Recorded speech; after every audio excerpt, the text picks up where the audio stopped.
Welcome to Brightworks. I think we've covered this before,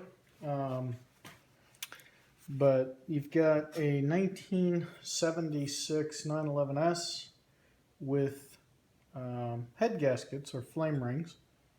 However, what I noticed was that on a couple of these on teardown, we had some blow-by that was getting past the flame ring.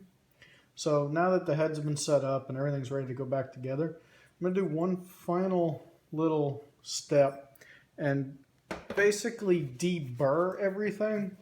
I'm not trying to change dimensions. I'm just trying to deburr everything. Now I had sprayed a little bit of Gibbs oil on everything just to keep it from corroding or getting any nastiness on there. So I'm just using a little brake cleaner right now and wiping that all off. And what we're going to do is we're going to lap this cylinder. Even though it's a flame ringed cylinder, we're going to lap it in anyway to make sure that we're going to have a nice mating surface.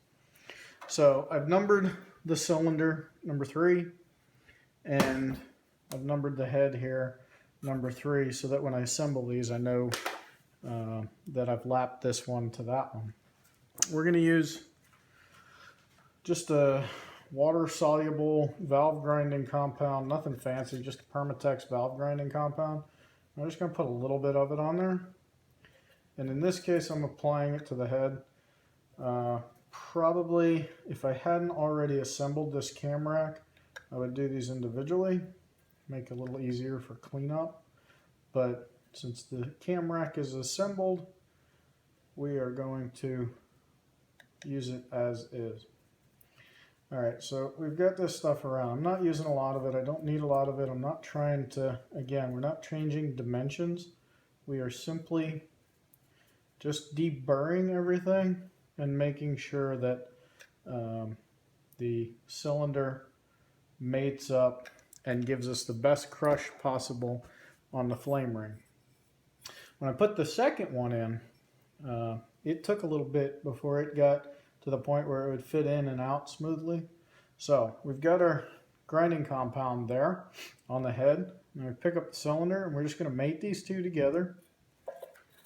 And this one went pretty nice. It feels nice and smooth. So work it probably half turns, back and forth. Just very gentle pressure, enough that everything stays together, but I'm not jamming down on it, or just turning it side to side. And if we look around the surface here, we have nice uniform coverage of our valve lapping compound, which means that everything is relatively flat. And this will also, you don't have to go back in with Dykem or machinist blue, because now you can see that everything is flat.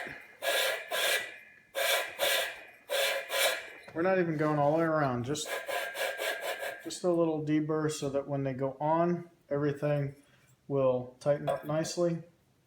And you can see that we have a nice consistent line around our cylinder head, and that's it. I mean, we did that a couple of times.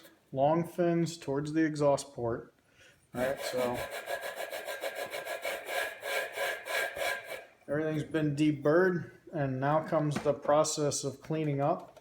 You got to be, since this is assembled, you got to be ultra careful and very circumspect and making sure you get this stuff off. We do not want this to get anywhere near our brand new bearings. So I'll go through and I'll clean that 2 or 3 times just to make sure that everything's good. But I can see a nice little line there saying, hey, the cylinder has made it to the head, and the two can talk to each other nice and smoothly now. Again, no removing materials, just getting everything so it seats nicely. All right, well, Good luck with your rebuild, and if you need anything, check us out at brightworks.com. Thanks for watching.